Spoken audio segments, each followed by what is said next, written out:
A luz do sol me incomoda, então deixo a cortina fechada.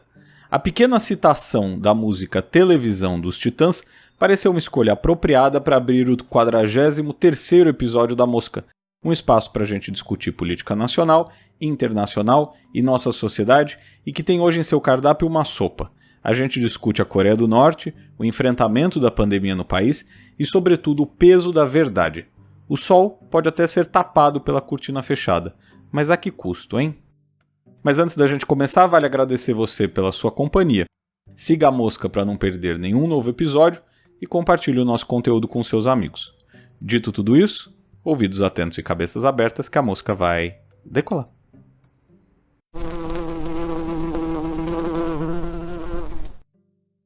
A Coreia do Norte é um país muito diferente de todos os outros. Sua sociedade, governo, regime, tudo parece ter saído de um livro ou uma série sobre uma sociedade distópica. Até aí, nenhuma novidade, não é? E se tal realidade já é complicada em tempos, digamos, normais, em meio a uma pandemia mundial, tudo se complica ainda mais. Ainda em janeiro de 2020, a Coreia do Norte fechou suas fronteiras, inclusive com a China, país que responde a 90% do comércio exterior norte-coreano. Colocou estrangeiros em quarentena, proibiu voos e turistas. Naquela época, tal atitude talvez fosse até vista como exagerada. Não custa lembrar que muitos países do mundo mantiveram as fronteiras abertas por bastante tempo, mesmo depois do aumento do número de casos. No entanto, considerando a situação norte-coreana, quais opções o país teria? Para se ter uma ideia do problema, a Coreia do Norte ocupa a 193ª posição entre 195 países classificados no levantamento da Universidade Johns Hopkins sobre segurança sanitária global. O Brasil fica em 43º nessa lista, que é encabeçada pelos Estados Unidos. Mesmo assim, o regime norte-coreano parecia estar dando conta do combate ao vírus. Por muito tempo, segundo informações oficiais nada confiáveis, não havia sido detectado no país nem um caso sequer de Covid. E é claro que isso pode estar muito longe de ser a verdade. Há relatos de militares postos em quarentena, mesmo em 2020, e de pessoas com doenças que o regime decidiu simplesmente não chamar de Covid. Aliás, vale lembrar que lá o número de casos pode ser maquiado pela simples vontade do regime, já que sem uma imprensa livre, ou órgãos externos ou internos de controle, fica impossível saber a verdade.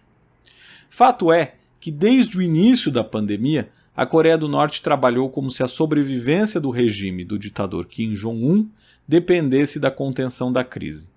E crises não são novidade por lá. Um exemplo é a Grande Fome dos anos 1990. Motivada pelo fim da União Soviética, o mais importante aliado do regime norte-coreano até então, a fome, ou Marcha Árdua como ficou conhecida, matou milhares ou quem sabe até milhões de pessoas no país. Naquela época, o regime do recém-empossado Kim Jong-il, pai do atual líder, proibiu o uso da palavra fome por considerar que isso demonstraria fraqueza do regime. Além disso, o ministro da Agricultura do país foi acusado de ser espião dos Estados Unidos, razão pela qual ele acabaria sendo fuzilado em 1997. De todo jeito, os anos passaram e a tática não se alterou. A crise existe quando há informações sobre ela. Se você não passa a informação, logo está tudo bem. E foi assim até agora. Em maio, a Coreia do Norte confirmou seu primeiro caso de Covid. Tal confirmação veio depois das celebrações dos 90 anos do exército do país, uma enorme festividade que aconteceu em Pyongyang. Com a confirmação dos casos, o regime do ditador Kim Jong-un passou então a adotar várias medidas para conter o vírus. O próprio líder declarou estado de emergência nacional. Mas a principal é a propaganda. A TV estatal norte-coreana passou a mostrar o líder visitando farmácias e o QG de combate à pandemia, quando ele falou com altos oficiais do governo sobre a crise. Nessas imagens, a gente pode perceber que nitidamente as farmácias têm prateleiras vazias e o tal QG parece de outro tempo. Mesmo assim, isso tudo precisa ser visto sob a ótica da construção de uma narrativa. E não para por aí.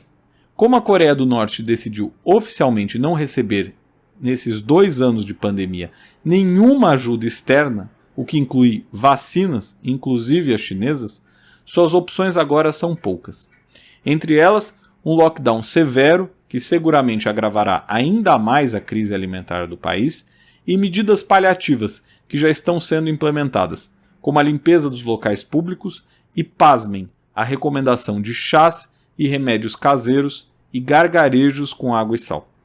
Sim, a TV estatal norte-coreana veicula imagens de um homem dizendo que estava doente, mas obteve bons resultados fazendo gargarejos com água e sal. Kim Jong-un, por outro lado, ora aparece com máscara e cumprindo o distanciamento social, ora aparece sem máscara e com até um cigarro nas mãos. Agora, a situação da Coreia do Norte tem algumas implicações. A primeira é o potencial estrago que um vírus desse pode fazer a um país com um regime tão fechado, cujo líder não aceita vacinas externas, trata a pandemia como uma febre, para não dar nome aos bois, impossibilita uma averiguação séria sobre o número de casos e por aí vai. A segunda é em relação ao combate da pandemia em termos globais. Vários cientistas apontam que a falta de vacinação pode levar ao surgimento de novas variantes. Por enquanto, todas elas foram de alguma maneira controladas pelas vacinas. Mas e se isso mudar? Essa é a maior preocupação para além das fronteiras norte-coreanas, que uma proliferação dos casos por lá possa ter algum impacto por aqui, entende? E aproveitando o tema, a Covid causou, como sabemos, um estrago inimaginável até então. Se falássemos a uma pessoa em 2019 sobre tudo o que o mundo enfrentaria a partir de 2020, muito provavelmente a gente seria desacreditado. Seguramente não serão poucos os estudos sobre a pandemia e seus efeitos tanto na saúde física e mental das pessoas, quanto na política e economia dos países. O caso da Coreia do Norte é apenas mais um dos desdobramentos dessa imensa crise que se abateu sobre o mundo. E se é verdade que o mundo não mudou como a gente imaginava naquele início de 2020, quando a gente sonhava com a possibilidade das pessoas se tornarem mais solidárias e mais atentas ao próximo, é verdade também que há um aumento da preocupação sobre outras doenças que podem se espalhar por aí. Ainda estamos sob a sombra da pandemia de Covid, quando saem notícias sobre uma hepatite misteriosa que ataca crianças e uma varíola do macaco que venceu as fronteiras africanas e chegou a outros continentes. Tais crises sanitárias podem ser apenas uma coincidência ou podem ser um sinal de alerta sobre os riscos planetários que estamos correndo.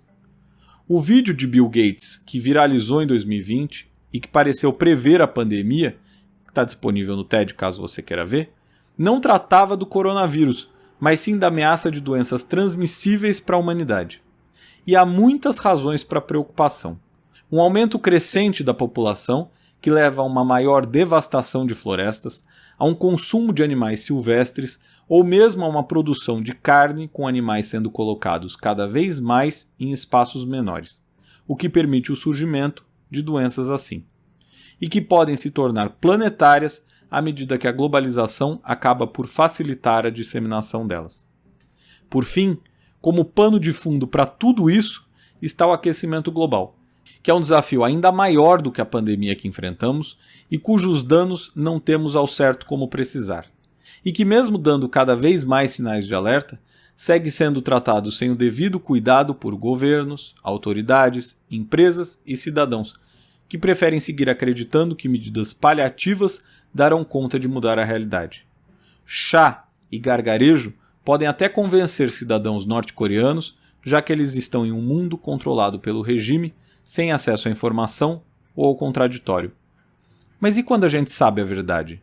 Ela nos libertará? Por hoje é tudo.